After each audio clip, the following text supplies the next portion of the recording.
निज निर्वाचन मंडली लोकंक टंका हड़प अभियोग रे छंदी होइछंती गोपालपुर विधायक प्रदीप पाणिग्राही। चाकरी लोभ देखाई साधारण लोकंक ठारू आकाश पाठकंक सह मिसी लक्ष लक्ष टंका हड़प करिछंती। मामला रे निकट अतीत रे प्रदीप जेल मध्य जाइछंती। एबे आय बहिर्भूत संपत्ति ठुल मामला रे कोर्ट रो चार्ज फ्रेम परे एही जनविरोधी नेतांकर बाचालामी बढ़ी जाइछि।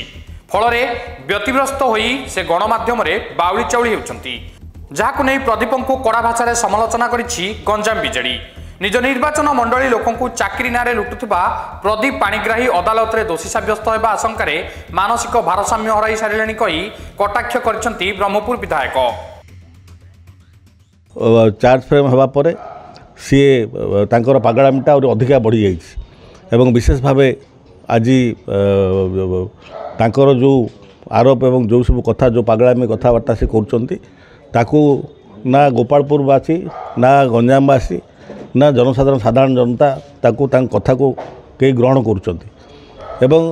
आज सी निजे कही बुलुचंती जे निर्दिष्ट गोटे राजनैतिक दल मते मु जॉइन करुच्ची एवं आम ए किसी आश्चर्य होबार ना एवं कथार सत्यता अच्छे ना मु जाने ना, किंतु एभली कथा आम आगु देखा पाइचे।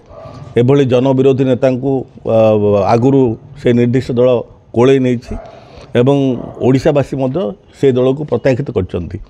तेणु यही सब कथबार्ता करिवार कारण विशेष भाव होची जे सी निजे दुईटी कथा लोकठू पैसा चाकरी नारे लुटी से कथा भी प्रमाण होगापे बसी एवं आय बहिर्भूत संपत्ति जो ठुल करते तार विरुद्ध में कोर्ट चार्ज फ्रेम कलापर तांकर पागड़ामीटा अधिका बढ़ी जाइए एवं से पागल प्रति प्रलाप कर।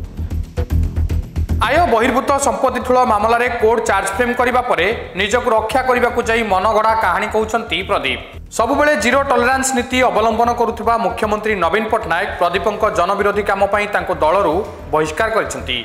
हेले एबे निर्वाचन समय पाखे आसुथिबारु कोर्ट चार्ज फ्रेम प्रदीपक अड़ुआ बढ़ाइथिबा बेले मानसिक भारसाम्य हराइछंती प्रदीप। आउ तांको मंतव्य को कड़ा भाषा रे समालोचना करिसंती गंजामर वरिष्ठ बीजेडी नेता रमेश चंद्र च्याउ पटनायक। प्रदीपक कुकर्म पई गोपालपुरवासी तांको केबे क्षमा देबे नाही बोली कहिसंती च्याउ पटनायक।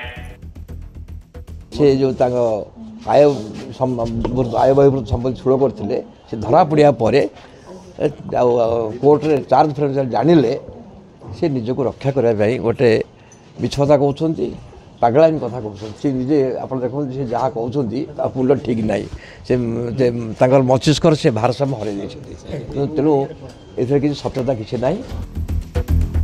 निर्वाचन पाखे आसुथिबा बेले गणमाध्यम रे चर्चा रे रहिबा लागि नाटकबाजी चलाइछंती गोपालपुर विधायक। आगामी दिन में जार उचित जवाब देवे जनता। ब्यूरो रिपोर्ट न्यूज अड्डा ओडिशा।